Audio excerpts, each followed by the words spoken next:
굿모닝 베델가족 여러분, 하나님의 자비하심으로 시작된 오늘 하루도 우리의 어두운 마음에 등불과 같은 말씀으로 승리하시는 날 되시기를 바랍니다. 계속해서 진행되는 카타콤 중보 기도회를 통해서 말씀과 기도로 나아가는 베델 성도님들이 되시기를 바랍니다. 오늘 함께 부를 찬송은 341장 너 하나님께 이끌리어입니다. 이 찬송은 바하와 멘델스존도 자신의 곡에 인용할 만큼 유명한 곡이었죠. 작곡자인 노이마르크는 그 인생에 찾아온 많은 역경 가운데서 이 찬송곡을 썼다고 합니다. 가사의 고백처럼 일평생 주님만 바라보는 믿음으로 함께 찬송하겠습니다.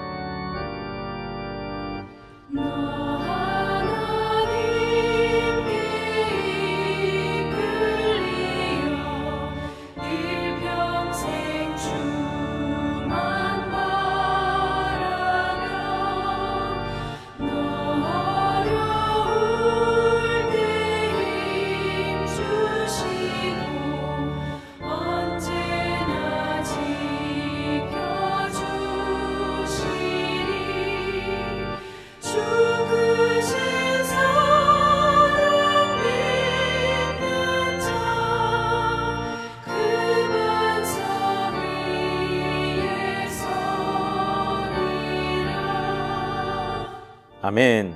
오늘 함께 나눌 하나님의 말씀은 시편 25편 1절에서 22절까지의 말씀입니다. 제가 15절부터 봉독해 드립니다. 내 눈이 항상 여호와를 바라보면 내 발을 그물에서 벗어나게 하실 것이미로다. 주여 나는 외롭고 괴로우니 내게 돌이키사 나에게 은혜를 베푸소서. 내 마음에 근심이 많사오니 나를 고난에서 끌어내소서. 나의 공고와 환난을 보시고 내 모든 죄를 사하소서. 내 원수를 보소서.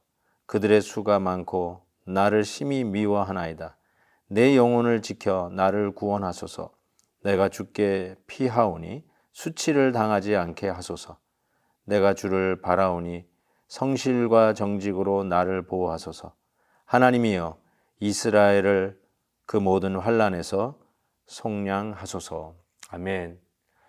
오늘 이 시편은 다윗의 시라고 적혀 있습니다. 다윗은 정말 그의 인생에 수많은 고난과 어려움을 겪었던 대표적인 인물이라고 생각할 수 있습니다.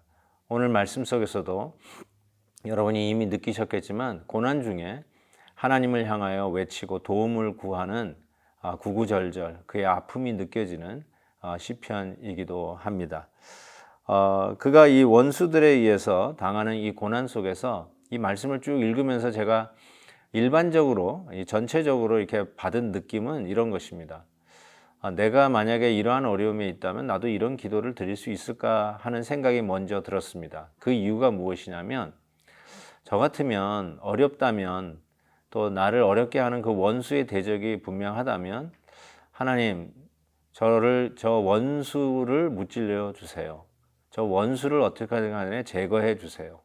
뭐 이런 식으로 기도하지 않았을까 싶은데 오늘 말씀을 쭉 읽어보면서 와닿는 느낌은 그들에게 하나님이 어떻게 해달라는 그 기도보다 더 간절한 것은 내가 이 어려움 속에서도 믿음이 흔들리지 아니하고 신앙을 지킬 수 있도록 간절한 마음으로 간구한다는 것입니다.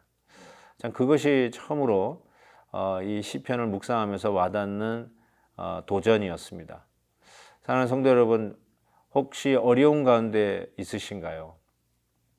우리를 어렵게 하는 그 어떤 존재에 대해서 그 존재를 향한 원수 갚음, 그 존재를 향한 우리 하나님의 안갚음, 이런 것보다 이 어려움 속에서도 나의 신앙이 온전히 서는 것을 위해서 먼저 기도하는 이 다윗의 시에서 우리가 많은 것을 배우게 됩니다.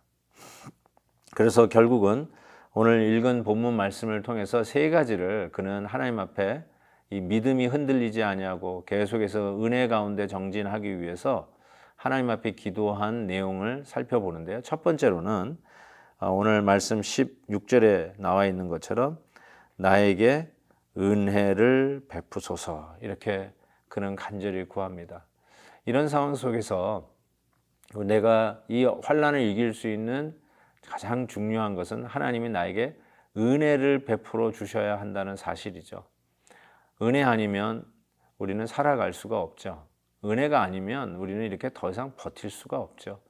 가만히 생각해 보면 지금까지 살아온 건 주의 크신 은혜라는 것을 고백할 수밖에 없습니다. 사랑하는 성도 여러분, 어려우시나요?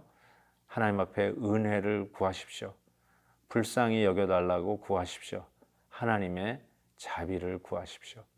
두 번째, 이 시인의 간절한 기도는 18절에 나옵니다. 나를 내 모든 죄를 사하여 달라고 그는 고백을 합니다. 이 근심과 고난에서 나를 이끌어 주시는데 나의 죄를 사하여 주옵소서. 근본적으로 우리가 어떤 특정한 죄를 지어서 죄를 사하여 달라는 것보다 우리 자체가 실은 하나님을 떠나면 살 수 없는 죄인의 모습으로 살아가는 것을 깨닫게 됩니다. 사도 바울도 그의 말년에 고백했죠. 오호라 누가 나를 이 사망의 몸에서 건져내랴. 그가 죄를 지어서 더 깊은 죄를 느꼈던 것이 아니라 은혜의 깊이가 더해지면 더해질수록 이 나라는 존재의 죄악의 깊이도 함께 느꼈던 것이죠. 야, 내가 이렇게 하나님과 동떨어져서 하나님의 은혜를 구하며 살기보다는 나의 잘남과 나의 공로와 나의 탁월함과 남과 비교해서 내가 우월함을 증명하는 재미로 살려고 하는 나의 이 연약한 죄악된 모습을 보기에 마련이죠. 이에로부터 자유롭고 싶은 이 시인의 고백, 고난과 환난 속에서 오히려 자기의 죄를 사하여 달라고 하는 이 고백이 바로 힘들고 어려운 가운데서도 신앙을 잃지 않고 버티는 두 번째 기도의 제목이었습니다. 그리고 마지막으로 세 번째는 이렇게 그는 고백합니다. 21절에 보니까 성실과 정직으로 나를 보호하소서. 하나님의 보호 없이는 역시 우리는 지금 이 모습으로 있을 수 없음을 우리는 고백할 수밖에 없습니다. 하나님의 기본 속성이 당신의 백성을 보호하는 것이라고 저는 믿습니다. 예수님도 그런 고백을 하셨죠. 아마 마태복음 23장 37절에 암탉이 병아리를 자기 날개 아래 품듯이 하나님께서 너를 품으려고 얼마나 그랬느냐라고 하면서 하나님은 원래 속성이 우리를 품고 보호하는 속성인 것을 우리는 깨닫게 됩니다. 그 하나님의 보호하는 날개 아래 우리가 안식하며 또 피난처 되신 그 하나님의 날개 아래서 이 원수의 공격에서부터 지킴을 받으며 우리는 이 어려움 속에서 넉넉히 이겨나갈 수 있으리라고 믿습니다. 사랑하는 성도 여러분, 어려우시나요? 이 다윗과 함께 이 세 가지의 기도를 드려보시지 않으시겠습니까? 은혜를 베풀어 주옵소서. 내 죄를 용서하여 주옵소서. 그리고 주의 날개 아래에서 저를 보호하여 주옵소서. 함께 기도하겠습니다. 사랑의 하나님 아버지, 오늘도 말씀으로 하루를 시작하면서 힘들고 어려운 속에 외쳤던 이 시인과 더불어 함께 우리의 어려움도 주님 앞에 고합니다. 주님, 은혜를 주옵시고 나의 죄를 용서하여 주옵시며 이 환난 가운데 보호하시고 악한 원수로부터 지켜 주옵소서. 오늘도 주님의 은혜로 담대하게 나아가게 해주시고 우리 하나님이 함께 하시는데 겁이 없게 하시고 아들도 아끼지 아니하시고 내어주신 그 하나님을 믿으며 담대히 나아가는 승리의 하루 되게 하여 주옵소서. 감사와 영광을 주께 올려드리며 예수 그리스도의 이름으로 기도하옵나이다. 아멘. 내일 또 뵙겠습니다.